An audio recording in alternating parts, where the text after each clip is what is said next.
Hello everyone, and welcome back to another episode of Ghetto. My name is Hans, I'm Edward. and we are your hosts for now and forevermore. Or until one of us climbs Mount Everest and not die. Oh, you know what? No, wait. Accomplishes many thand Wait. We climb Mount Everest and we find the scroll of truth. You know those memes? Yeah. and this wasn't worth it or something. Yeah. But basically. If you are new to Gettle, welcome to one of the internet's best locations or podcasts for gaming, entertainment, technology, and lifestyle news, reviews, previews, and just awesome chat amongst two really good friends, all wrapped up in a wonderful geeky. This is taking me a while today. I blanked on that one. Let's was go thinking a nice like geeky poncho, taco or burrito or something. There we go. We're both on the same. I have food on the mind, so actually, a good taco would be nice right now. Right? Yeah. Anyway, I haven't had Mexican in a while, actually. Neither have I. Okay, this is once again. If you are new to Gettle, this is what we do. Edward and I, we generally have several topics that we speak about in the four spheres of entertainment, technology, lifestyle, and gaming that we enjoy so much. And we talk about wonderful, interesting things. For those of you who are familiar with the podcast, I'm sorry for having explained it yet again. Ed, how you going? How you doing? Good. I'm actually decent.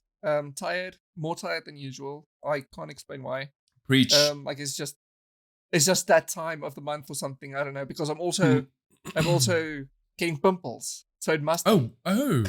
How about you? Just make sure it's not a rash, because no, it's a little pimple. Okay, well, well. If I must be honest, on Gettle, I am utterly exhausted. But not because of the normal reasons. So, we've spoken about this many times in the podcast. We have tried very, very hard to escape COVID-19. Unfortunately, it has made its way into our home. I have not been affected. According to the PCR tests that we've all taken, I'm negative. Everybody else is positive. I'm going to attribute that to science and the fact that I've already had my first shot of the vaccine. Yeah, science. Yeah, science. Damn right. Damn right. It is a very emotional and trying time for me. To the point where I almost thought about not doing this week's episode. Edward and I behind the scenes were talking about it, but I just felt like let's just get it over and done with. So with that in mind, it may not be as lighthearted as we would have liked it to have been. It wouldn't have been anyway, because the topic was supposed to be sociopaths and narcissists.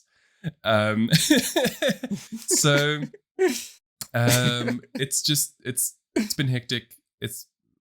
Like I said, I haven't even seen friends and family in like a year and a half. So the fact that it's made its way in has made me I'm very angry at the person who brought it in. Because they should have known better, but I'm not going to name and shame, because at the end of the day, they're also affected. So it's not nice for them and their family either. On the bright side, the vaccine works. Always good news. Okay, always. So like if anyone wants to take it as whether or not this thing is like legit, y'all.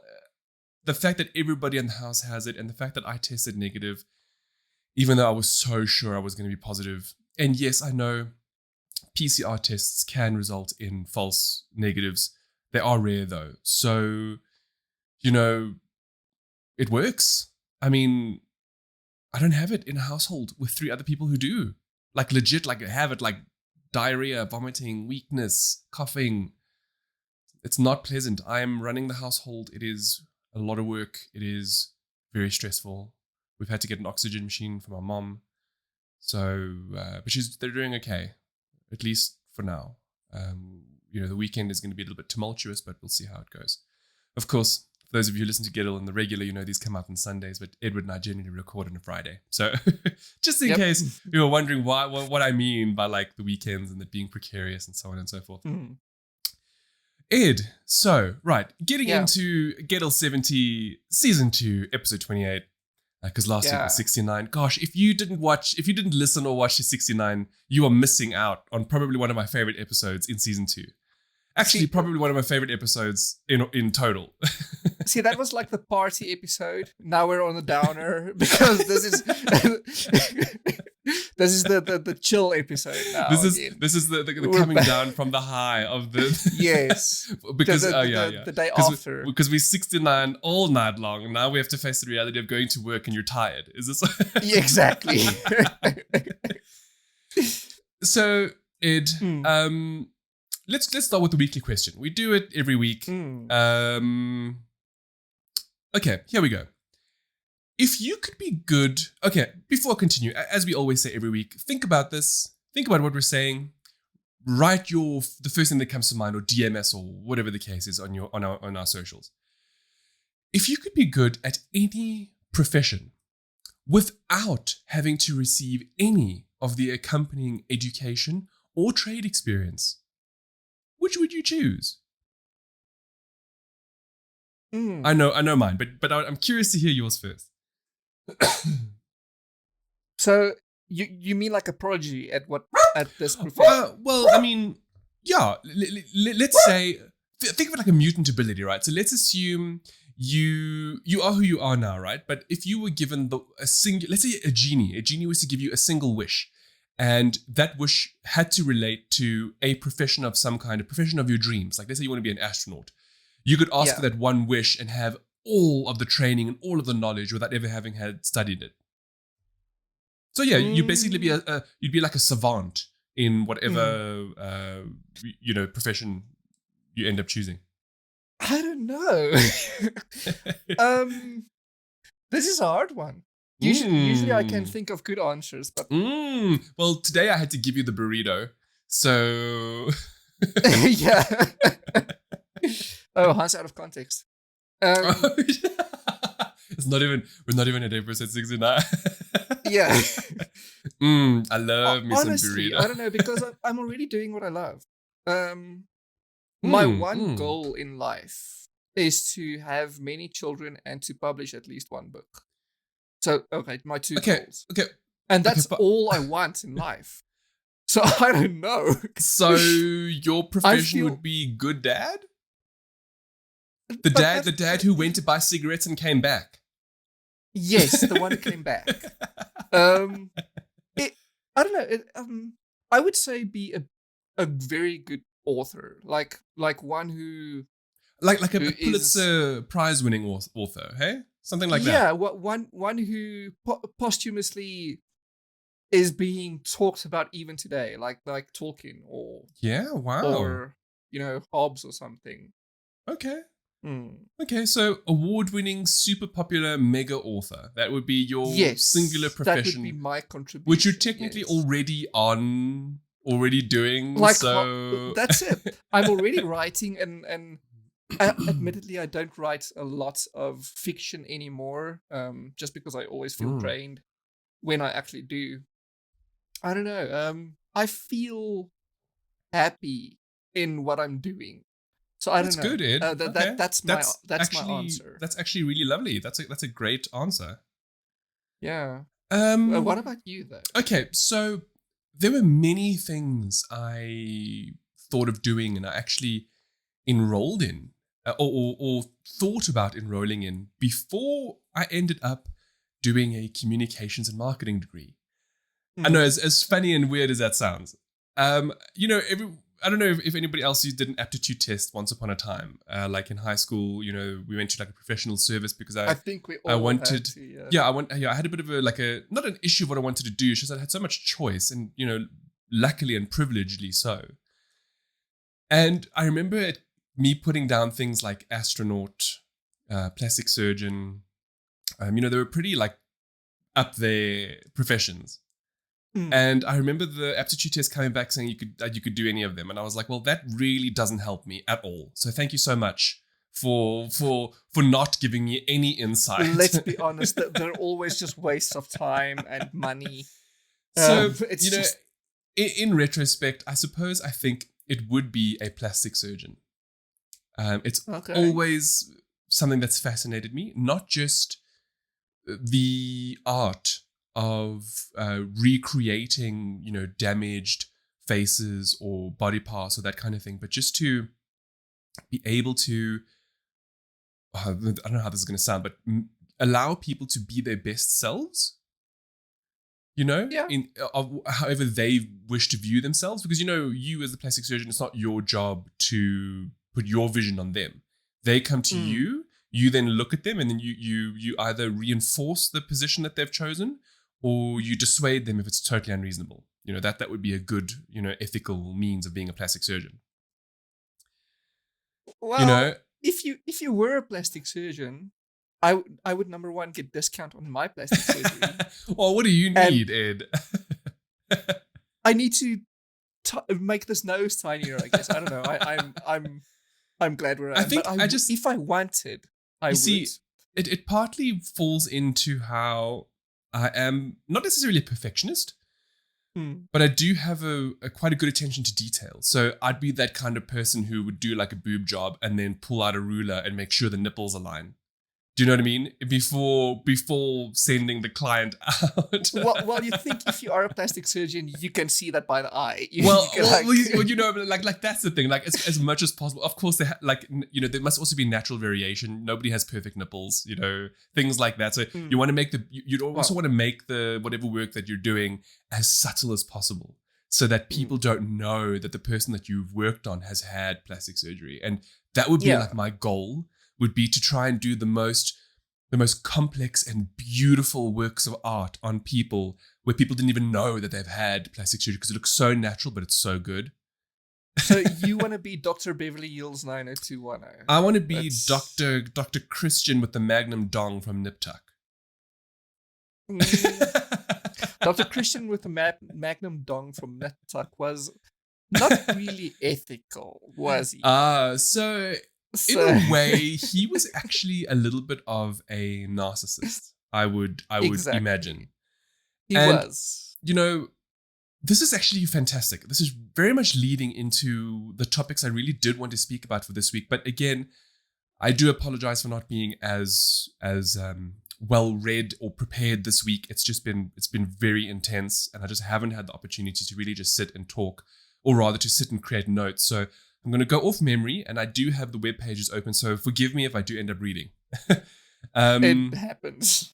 I mean, so my family and I, at the week before last, we actually finished a TV series called Dr. Death, and it's on the NBC Peacock streaming service, and it has quite a star-studded cast. Namely, it's headed by Joshua Jackson, which most people will remember him being like a 90s heartthrob once upon a time, as well as the absolutely sensational Alec Baldwin and the very much underrated Christian Slater.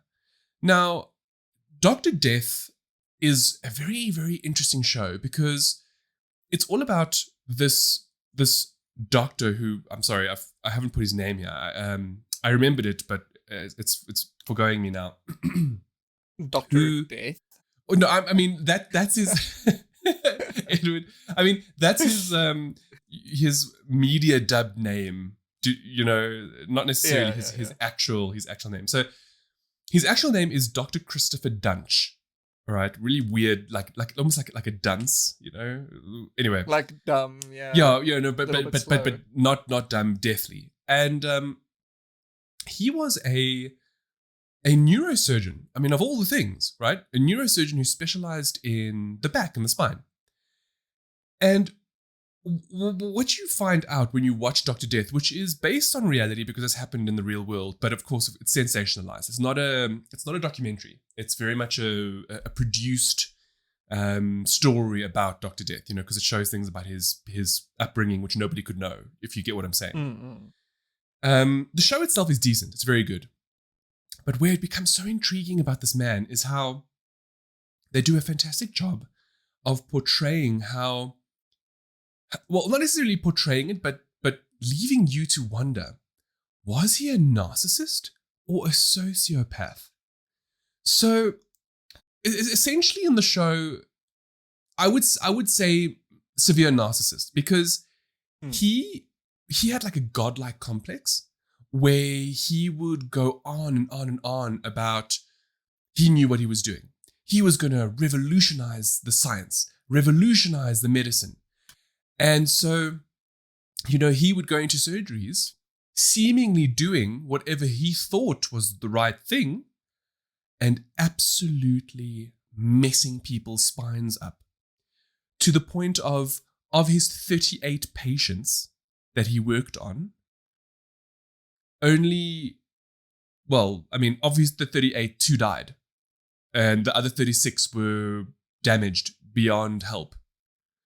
So, that's a lot of people. That's like 40 people's lives that have been ruined by a surgeon that you trust, Hey, Ed, bad. You've seen many doctors, right? For your jaw thing. Now, I've seen too many. Now imagine going to one of them and they suggest something, and now you trust them, right? And maybe you go online and you do some research and you see some good reviews and you figure, no, this person's great. And then you go and then they cut your vocal cords, even though it's got nowhere near your, like one of the people actually lost the ability to speak because he cut into the throat instead of the back, or he went from the neck through all the way. Then there was another patient where that he cut in, said, no, there's a tumor, cut it out, was like, no, we can't do any more of the surgery. But he actually cut out the person's esophagus. Is this based on a true story? Yes, this man was real. He's currently serving life imprisonment in America, and he's not even that old. So, but it sounds like he did this without like being secretive about it. So this is the thing. So what's so complex about the show is how it delves into how many like nurses and other doctors saw what he was doing and then tried to go through the procedures of stopping him. And it shows you how convoluted, at least the American medical system is, to the point where they couldn't actually stop him until years later. 40 patients later, Ed. How? Exactly. So it's worth watching because it goes into the dynamics of how, like how the police will protect the police, right? Yes. But then where is the ethical boundary? So in the scenario, it's kind of like, a nurse or an assisting physician doesn't want to complain about a physician that they're working with because then they will develop a reputation for being a complainer. Does that make sense? Now, of course, they do mention human error. Human error is a thing. Nobody is perfect. I'm not expecting doctors to be perfect here, right? Even if I was a plastic surgeon, as much as I would try, I would maybe the boob would be a little bit higher than whatever. Anyway. So maybe you would be perfect. I'm not trying to make light of the situation, but people are not perfect, so you can't expect doctors to be perfect. However, these kinds of errors in his cases looked very much purposeful. And what I mean by that is like he would go into the surgery and he would do it. Like he looks like he knows what he's doing. So nurses initially wouldn't speak up because remember, a nurse is not the same as like a qualified neurosurgeon. However, where they did start speaking up would be things like an acceptable blood loss being 200 milliliters, right? But then this person on the table loses like 1.5 liters during the surgery because now he's like totally buggering up the spine. Because I didn't know this, but apparently just on accident. Yeah, it's not an accident. I didn't know this, but apparently if you break bone bleeds really badly. I didn't know that. I had no idea. Apparently like the soft tissue within the marrow, and that apparently like if you do that, like you actually cause a lot of bleeding. So I learned that from watching this show, which was fascinating. Anyway, the whole thing about like the narcissism and that I wanted to get at, or that I wanted to speak about, is how in all his interviews and that, right, with the real guy and Joshua Jackson's portrayal of the character, he is so utterly convinced he did nothing wrong. Utterly convinced. And, the only time it seems that he realizes that he made a bugger up is when he's actually in the courtroom towards the end, before he gets convicted. And the other doctors who managed to get this guy disbarred and or lose his medical license and whatever the case is, he only then seemed to maybe be like, oh, maybe I didn't do those things right. Because he was always sound of mind. Like he knew what he, like in the pre-op, he would tell you exactly what he's going to do. Step by step. Perfect. But then when he gets into there, he would just do the opposite. Wow. Right? That is psychopathic. You see. So this is the thing. You would think like maybe psychopath or sociopath, right? So naturally, this made me wonder, what is the exact difference between the two? Now, when you look into it a little bit more, you find that that narcissism is all about you can do no wrong. So like everything you do is right. And narcissists will use people in their lives to further themselves, regardless of what the outcomes might be. Okay? Yeah. And they also get very, very defensive if you poke holes in things that they say they've done perfectly. Now, in the whole Dr. Death thing, there are many occasions where they show you this, but then he explains away the problem, as if to say it's completely not me. It's impossible that it's me. And then, so he doesn't even lose his cool, when he speaks to people. So obviously, you then wonder, okay, well, if narcissism is all about, people who believe that everything is owed to them at the expense of others in their life, what then is a sociopath? But before we get to that, just quickly, apparently some of the symptoms of narcissism are things like an arrogant attitude, strong lack of empathy, the constant need for admiration, a heightened sense of self-importance, envy towards others doing supposedly better. This is sounding a lot like somebody we know, Edward. Baseless assumptions that others are envious of their accomplishments, an obsession with success, power, looks, and exorbitant wealth. An exploitative personality, regardless of who gets trampled on. Now, apparently, somebody who's a narcissist would exhibit all of these things. So just because somebody exhibits a few of these things doesn't make them a narcissist. Okay, like they have to exhibit all, or well, I mean, is there like a fine line? No, so I mean, let's assume somebody who seems to have all of these, right? Yeah. If there's a chink somewhere there, like let's say they don't exploit other people, then they're not necessarily a textbook narcissist. Or maybe they have a lot of these, but they are still empathetic. Then they're not technically a narcissist, despite having narcissistic traits. Oh, okay. You see? Okay. So I don't know. Yeah, Do you know of anyone? Have you ever had anyone in your life that might have been a narcissist? Now that you've I don't know. No. Look, I admittedly not going by all of those checkpoints. Yes. So admittedly, people who have some of these, right? Yeah, like they love themselves a little bit too much, and it's they're like a little bit more. I want to say the Chads, the Chads are like somewhat narcissistic, Anyway, so that's narcissism, whereby somebody goes through life anticipating or expecting that everything that is done in everybody else's life must be to them and to their benefit. All right. Yeah. Exactly. Now, sociopathy is different. It's similar, okay, but different because a sociopath will completely manipulate friendships and relationships purely for either their own gain or amusement.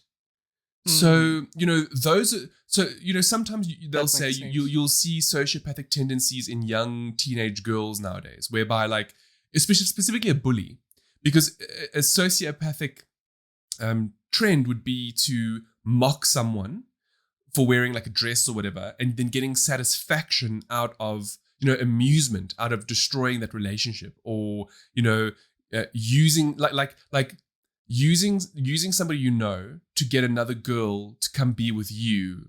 Does that make sense? Yeah, it makes sense. So it's yeah, it's quite eye-opening though, because now, like, I obviously asked me earlier if I knew anyone.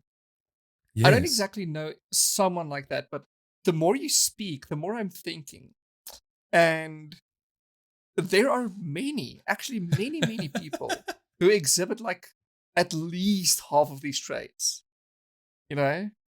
So apparently, according to the articles, which we'll obviously link to below, for people to be sociopaths, it generally develops before the age of 18. So it's not like a later in life thing, which can weirdly happen with narcissism. You know, you can go through life and then eventually one day become more narcissistic, if that makes sense. Yeah. You know, yes. You know, you're doing well in your career, so now you start believing you're better than everybody else. You know, that kind of thing. You develop some. Yeah. Yes, but to be a sociopath, you know, it's you know, there's that whole thing of like, if they don't blink. Or if they don't yawn with you. Yes, because they don't. They show lack of empathy. Now, that's not entirely true, but remind me about that, because there's something else that I found which was really cool that we can talk about. So, in terms of symptoms for sociopathy, it's things like disregard for the law and engaging in acts that can lead to arrest. You know, because you just don't care. You know, a sociopath just doesn't give a rat's ass about anybody around them or themselves or consequences. You know, or while they don't realize of. No, they know. A sociopath knows. They just don't care. They disregard it because it doesn't mean anything to them. You know? They'll use deceit to forge relationships, and they'll try to swindle people of their time and money. It sounds like the Karens of the world, right? Yeah, it does actually. They consistently are unable to plan ahead. So that's like that seems to be like one of the. I didn't even know that was a thing. You know, so it seems like but you know, there's no point because so many people today can't commit. So not being able to commit to something is not the same as being able to plan ahead. It doesn't sound exactly the same. Yeah. They show poor non-committal attitudes towards work. Then again, who doesn't? They don't pay back debts, and they often, this is the big one. They often have no remorse for physically or emotionally hurting another person. So that's the big difference, I would say, between the two. You know, both of them lack empathy to a degree, but one doesn't care if the people that they use to get ahead, get destroyed in the process. Or rather, a sociopath will actively try to destroy somebody to get ahead, which is different to a narcissist who will just use people to get ahead. You know, they won't actively destroy them or whatever the case is, you know? Yeah. So, naturally, there are similarities, but there are also major differences between them. And like I said, the big one is the empathy structure of the two. And so, you know, when you know a little bit more about it, and then you go, and then, you know, when I read a bit more about it and I went back and I thought about Dr. Death, I realized that, you know, there was an element of drug abuse that he went through. And so this is where maybe the benefit of the doubt falls in. You know, maybe he was just so high during these operations, he thought he was doing the right thing, he just wasn't. You know, that's the benefit of the doubt. But if you choose to believe the opposite, whereby he was so narcissistic that he believed he was creating new science with each surgery, then that again negates his sociopathy. Does that make sense? Yeah, it does actually. Interesting, right? It's such an interesting. It's scary though. Of course, it's scary. You know, I mean, look. Admittedly, doctors, especially those that save lives, they have to be narcissistic in some form or fashion. I mean, they don't have to be. I just mean, you know, you're saving lives here. You know, you're talking about you, COVID vaccine researchers. You know,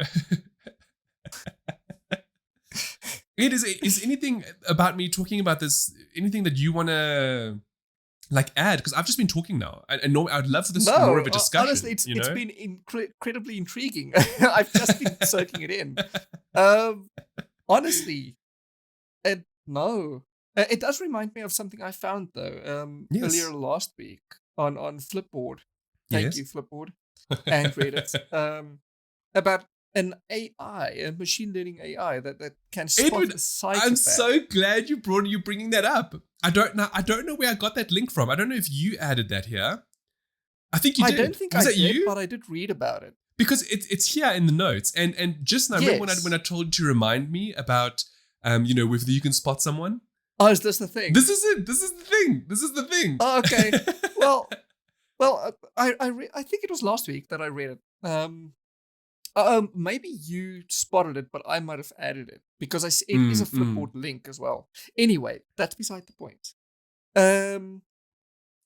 I read about this incredible new machine learning AI that can literally spot a psychopath, and how it does this. I think it's made by. I'm going to read a bit as well because I have no notes on this. It's made by the University of New Mexico, psychologists from there. It's a machine learning AI who literally took 507 incarcerated American adult men. So it must be noted that this is American men, and I guess it's different from different countries. It might be, I'm not sure. 507, and the AI went through 1 to 4 hours of footage of interviews with each of these men. Now it must also be noted that these men are known psychopaths. Yes. They give off. But that's perfect. That's exactly. Like the perfect the sample selection of exactly. You want to spot psychopaths? Well, here's a 500 of them that you can analyze. Yeah, there are 507 you can learn from, and that's basically how any that's how AIs learn. I forgot the word, but that's how you learn. Like I have a nephew who is into criminology, the psychology behind how criminals think. That's his job. He's the one who profiles criminals and stuff, and that's what he did. He sat through hundreds and hundreds of hours of interviews with criminals in order to study them. Wow, and now he can profile them. That's incredible. I didn't even know about this nephew of yours. That's amazing. It must be a nephew. It must be a cousin, right? I mean, your sister doesn't have kids. Cousin. No, I don't know what you call them. Cousins, man. my aunt's kid. So your cousin, Edward. Okay, my cousin then. Your nephew. Cousins, my nephew. Exactly. My nephew. Anyway, that's amazing. What an intense job, though. So, but hang on. Intense job. You're talking about an AI now, right? Which has been trained and 36,000 frames of footage and blah blah blah. This AI has technically replaced your cousin's job. Technically, yeah. So I literally just thought about that. I was like, we're slowly moving into a future where computers and AI are going to overtake us.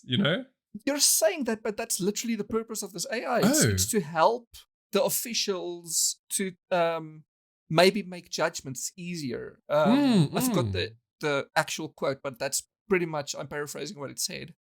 And what it boils down to, essentially. Say it. I want you to say it because I want to talk about that. All it boils down to, essentially, is literally how little their heads move. Right. I just had like this moment because it's so funny because I read that there. Then all of a sudden I'm like looking at your screen and I'm like, is moving? Dude, is my head moving? It makes you so self-conscious. I know this. I remember reading this during dinner because that's when I read my news and stuff.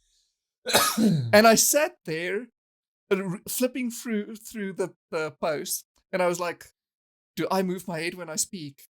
Oh gosh. Yeah. And it's fascinating. Look, I'm curious though. Yeah. So they say here that unfortunately, as awesome as the study is, it doesn't offer solid answers just yet, right?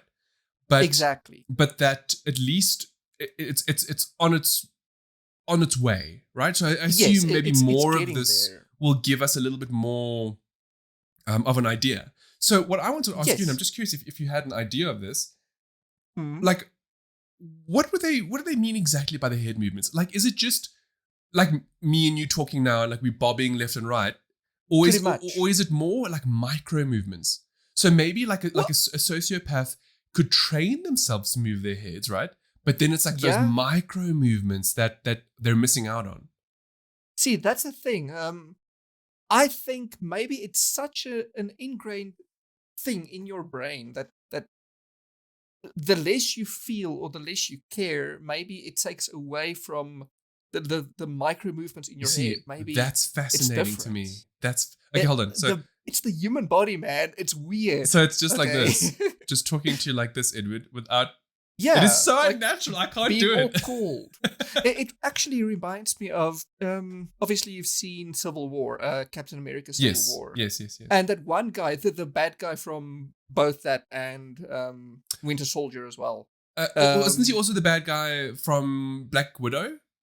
Zemo, isn't it? I haven't seen Black Widow yet. Oh, okay. But okay. yeah, Zeno or whatever. His Something name like is. that. Yes, yeah, that guy. Baron Zemo, I think. Yes. In the interviews with S.H.I.E.L.D. In the interviews with S.H.I.E.L.D. that he has, he literally doesn't move his head. And that specifically reminded me of that scene where he just goes, he just rephrases the thing that changes the Winter Soldier's mind or something. Yeah. It reminded me of that. And as little as people loved that guy, because I know he was a very, very hated character. Yes. As little as they loved the guy, that means he did his job very, very, very well. No, not just that. And do you know what's incredible about that? Is that what? I would imagine, not necessarily, okay, not to take away from the actor, okay? But Yeah. I have seen many times that it's been alluded to that Marvel's attention to detail, the studios, is second to none. Yeah. So maybe someone along the way was like, no, this Baron Zemo is a sociopath. So you must try and not move your head as much as possible. Hey?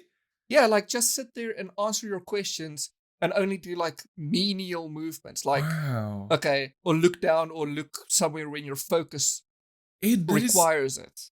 That is such a cool little tidbit. So good. Hey, that is so cool. Yes. So it specifically reminds me. I also see here that what they were saying, and this goes on to what you were saying as well about the, it's so inherent maybe in the brain that, that those little, twitches that, you might not realize. They literally say it here. They talk about how it's the non-verbal behavioral cues that are of most importance. So you see, I think that's where, not necessarily the old wives' tale, but that's where the notion of they don't blink comes from. That's what I think as well. Yeah, and that when they don't. The whole the yawning thing is not necessarily. It doesn't necessarily go to empathy. It's actually very much a subconscious. Your brain is picking it up. Exactly. You see, so if they're missing that, it's really fascinating. It's really fascinating. It's like how someone with whose social awkwardness doesn't have the cues, or they don't know how to read the cues. Now that's a very, very obviously surface level thing. I think psychopaths, at least in the context of this post, their brains aren't picking up on those cues instead of surface level, Yeah. But I'm also reading here that, like you mentioned earlier, that it's not perfect, obviously. What this thing does is it uses the hair psychopathy checklist revisited, so HPCR. I actually did read up on this earlier this week as well. I forgot what that said. Anyway, it in order to put the inmates, so the incarcerated adults it learned from, into categories, and basically to reach a criteria and to give them points. Now it says here that the criteria is about 20 criteria in total. And then from there, it scores the person from 1 to 40. And then with a score of 25, indicating an individual has high levels of psychopathic traits. Wow. But in the US, that threshold is only 30. Now, this boggles my mind, okay? Because why would it be higher in the US? Capitalism? That means there are adults out there walking around with 29 and they are considered fine. So, do you remember just now we were speaking about narcissism and being a sociopath? Yes. One thing I wanted to mention, and this kind of alludes to what you're going on now, right? Is that you can be a narcissist and a sociopath at exactly the same time. But you don't. One one of the biggest But not all sociopathic narcissists are traits is that you're a sociopaths. That's what I'm getting That's at. Yeah, the thing. yeah, that's Yeah, the thing. yeah. That's the thing. That's the thing. So basically, people with 28, 29 traits or a criteria of 28, Well, 29, I mean, they're just there, but not. but you see, now I'm curious. What really is the distinction between a 29 and a 30? You know, like that's I don't know, and I think that's what this machine learning thing does. It all these minor things it looks at. Well, I mean, 1 to 4 hours of interviews with of which consists out of 36,000 frames. Yeah, that's a lot. I think it's crazy. It notices a lot of minute things that we don't do. Yeah. And I guess, this is essentially just going to put my cousin out of a job in like 10 years' time. What's interesting about all of this as well is this really comes down to also body language, because we know that yes, we haven't. It's actually weirdly enough a topic we haven't really spoken about on Gettle very much, and I used to really adore the subject years ago. I did a module on it for university as well. But more so it was how to better yourself in the work environment. That was what the module was basically about. You know, there always had to be some sort of element towards self-help. Yeah. In a way, I suppose. You know, so it's just interesting how this you see, so somebody who's trained to read the body or to look for these things might notice and see those who they think could be sociopaths, right? That's just fascinating to me. Now, you know, I don't want to just randomly segue into other things, but we do have a couple of other things we wrote here. And just in passing, one of those is the whole like Britney Spears, FreeBritney thing. So we've mentioned Britney before. Oh, yes. In a previous episode. And now I honestly have to wonder, is Britney's dad, who's been in control of her all of this time, a bit of a sociopath? Or is he really just very much a narcissist to the point where he just believed that he was doing the Lord's work no matter how he was using his daughter? See, I like to think that he's just a big asshole. He So doesn't come off as a psychopath or a sociopath. He's a narcissist. In that, at least though, okay, I'll get there. He's a narcissist in that, like, he's been controlled. He's been abusive in the way that he's been controlling her finances, her life, everything. And, gosh, not just everything. Her entire life, or the entire team that he specifically hired, and the manager that he hired to further control her life. I think all of those people are it's just crazy, and crazy to me in that I don't understand that. It boggles the mind how you can even allow yourself to be like that, you know? But I don't think he's like a bad guy in the terms of psychopathic. There's a really great passage here that I just want to read, okay? It says, both narcissists and sociopaths may be charismatic and charming, unreliable, controlling, selfish, and dishonest. So it sounds a lot like her father, okay? It does. They both feel entitled and deny responsibility for their actions. Again, he kept on saying it wasn't his intention for things like that to happen, but I mean, you know, when you're in control, it is what it is. They usually lack empathy, emotional responsiveness, and insight into their personality disorder. So they don't know that they're either of these things, either a narcissist or a sociopath, right? They're normal, yeah. The major difference, though, is that a narcissist's ego is always at stake and it drives them to do everything that they do. Whereas, on the other hand, a sociopath is driven by self-interest, and then they will take on whatever persona they can to get ahead. So that's a very interesting difference. Yeah. You know, if you think about it. So basically, someone who lies a lot, even if it's psychological, if it's tiny lies just to like basically defend yourself. Yes. Maybe that's one of the tendencies. They actually give a really good example here, right? So they say sociopaths are more like the classic con artist, all right? While narcissists are like hurt children lashing out and faking superiority to hide inner pain. Isn't that interesting? Hey? That sounds like such a 90s movie job thing. You know? Listen, I would watch that. If that was the blurb on some sort of a film or something, I would probably watch that.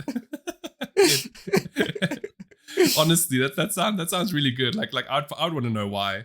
What did he do? You know, Well, why is he like a hurt child or classic con artist, you know? And then it'll just boil down to, he was, I don't know, he liked to he was in the closet or something, and it would be something menial that you'll not see in movies today. Yeah. Okay, look, I know we have a few other things that we have listed here to speak about, but I think I think we're going to push them. Just because, I mean, I don't want to keep the episode short. I want to continue, but for those who don't know, we're actually recording quite late on a Friday, because I've had zero time today, and I know but you've had a day. I've had a day and a half, a day and a half. So I would love to continue going, but I also know that Edward has a couple of obligations that he needs to get to at the moment. And I think we're possibly running into that time. And I know he's just being too polite not to say anything. I'm looking at my messages, and I look at least okay for a second. You look but not just that though. The topics are kind of. It's going to be a hard flip into the new topics. Yes. So like we really like. I mean, I have enjoyed this bit of a exploration into narcissists and killers sociopaths, and psychopaths and stuff. Yeah. Look, I guess the one. Yes. Sorry, Hans. Before we not mention it, you mentioned Britney Spears, okay? Yes. Hot off the presses is that her father is finally stepping down. Okay? But for real though, because just this week after this news broke, all of a sudden she struck her maid. Allegedly. Did she? I didn't read about that. But you see, this so okay, hold on. This is we have to speak about this, okay? Yes, we do have to. So the last time we spoke about FreeBritney, we spoke about her testimony. Yes. And if anybody recalls, it was a couple of episodes back, she mentioned how they have made stuff up to keep her under their control. Yeah. So I'm of the opinion that Britney's dad stepping down is really just a ploy, like it's fake news, and that they've orchestrated this whole Britney struck her maid as if to show, oh look, she's still not in control, but now you want me to step down. Wow. Do you get what I'm saying? It's too coincidental that she just starts getting her life back. Oh no, but now she's beat someone. Like really? In the last 20 years that she's been in this thing, not once has she lashed out at anybody. But now, the singular moment, like weeks after she finally gets control back, no, now she's lashing out and hitting her maid. Please, man, don't take us for fools. Okay? Honestly. Yeah, it sounds sus. Exactly. Like, I'm reading now. I'm reading on the Guardian. By the way, they say, thank you to Vic Otfele for sending that in. Yes. From South Africa. I'm reading now. She hired the maid in question only a month prior to all of this drama now. BS. Yeah, that sounds super How did she sus. hire it? How did she hire it when she wasn't even in control of anything? So the thing is, as she seeks to regain control of her life 13 years into a court conservatorship that has power over her money and affairs, she said in court hearings that the arrangement is abusive. Okay. Yes. And then it goes on to say, Spears' lawyer. Oh, sorry. The lawyer was hired a month in. The maid was hired just before.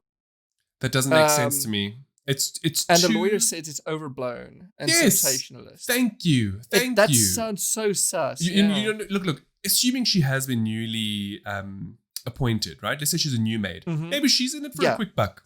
Who knows? Maybe Daddy Spears came around the back there and was like, you want to make a quick 50K? Tell the media that my daughter beats you. Or if it's an old maid who's been there forever, she's obviously been employed by conservatorship management. Exactly. Do you know what this honestly reminds me of? And I wasn't planning on segueing into this, but we're here now. Yeah. The UFOs, Ed? Oh, sorry, UAPs, unidentified aerial phenomena. So you told me to watch that, and I did not. Okay, so I heard it's good. Yeah, there's this brand new documentary series called UFO. It's created by J.J. Abrams and his company, and it's exclusive to Showtime.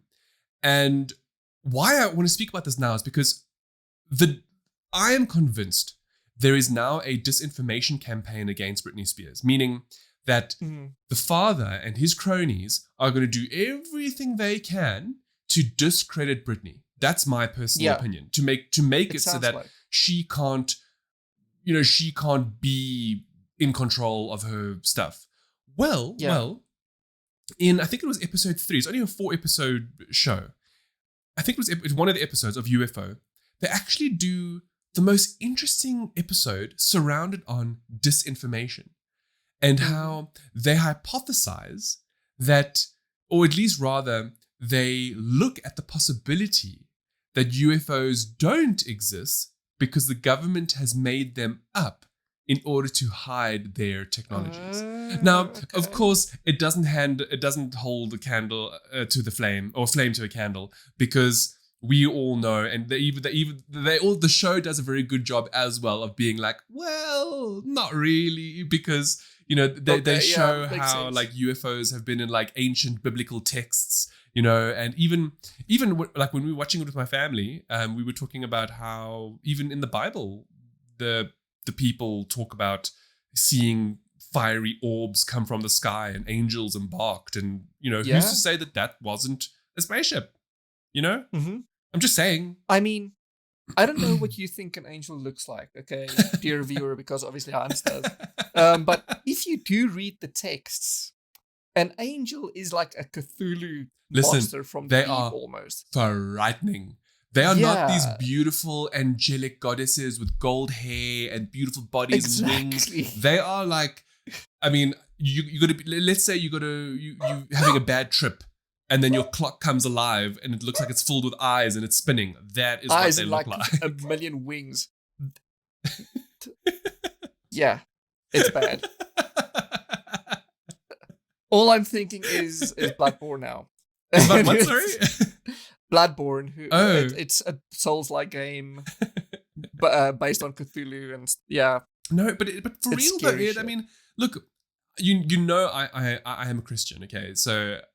Yeah. There are literal passages in the Bible of the disciples talking about people with like animal heads and like strange creatures that are sentient. Now, it's not to say that these creatures are not divine, okay, because you can't argue with that, but like who's also to say that they couldn't possibly be extraterrestrial? Exactly. I'm just saying, like, you can't. It's got to be in the realm of possibility. Yeah. So yeah. Anyway, that was one big. Yeah, that was a wonderful thing. Actually, I think we ended it on a bit of a high note there. I think. Actually, on angels. On angels. I hope you all have. Good, please listen. My family are not seeing angels this week. Okay, they need to stay here on this earth. That's all I'm saying. Shame. Yeah, they'll be okay. But we all know they're strong. Yeah, they'll be okay. Look, we have a whole lot of other content. Please let us know what you think of the new format. Not necessarily the new format, but how we're no longer shoehorning in topics from every genre. We're kind of just letting us have a conversation, and if it so happens that one of the thing pops up, we'll speak about it. Because like there's a whole lot of stuff here that I've put down from like there was other movies that I watched, other TV shows that I've seen. Edward has an OnlyFans thing here, which is fantastic. But we'll speak about that, I guess, in a future episode. Yeah, just let us know what you think. Let us know how you guys are going. It's basically just revised format. It's not new. Yes, but it's reworked in that we feel it'll be more natural. Well, we want it to be more like this is kind of the topic. This is what we're going to explore this episode. And then if it just so happens that we manage to pull in things like how we managed to pull in the UFO thing, going from Britney, going from Dr. Death, then that is actually what we've always wanted Gettle to be, because that's how Edward and I generally speak. We'll be like talking about like Pope Pikachu, and then from Pikachu to all of a sudden to like sausages, and then from sausages we're talking about I don't know, flying eggs or something ridiculous. It's just how Pikachu to sausage to flying eggs. That's a conversation. The thing is, as our longtime listeners, especially since you have been doing minimal editing, would know that we digress a lot, and then we have to like rein ourselves back in. Yeah. But that's not how a conversation works. Yeah. You don't rein yourself back in a conversation. Unless it's like serious, I guess. Yeah, well, I mean, no, yeah. Like generally the conversation must just go. Like you pick something cool and we just talk about it. And if we end up where we end up, then so be it. You know? Exactly. So yeah. Well, Ed, thank you very much for once again, you know, obviously the two of us together doing this. For those of you who are listening and subscribing, thank you so much. We really appreciate it. Do check out episode 69. It was absolutely hilarious. If you enjoyed this episode, you know what to do, and that is like and subscribe. And we will see you next week, hopefully with some lighter content. Hey, Ed? Yeah. Although this was some so good. lighter content. Oh, Imagine. Gosh, I can't even. Anyway, thank you all. I hope you all have a wonderful week. See you for 71. Cheerio. Bye.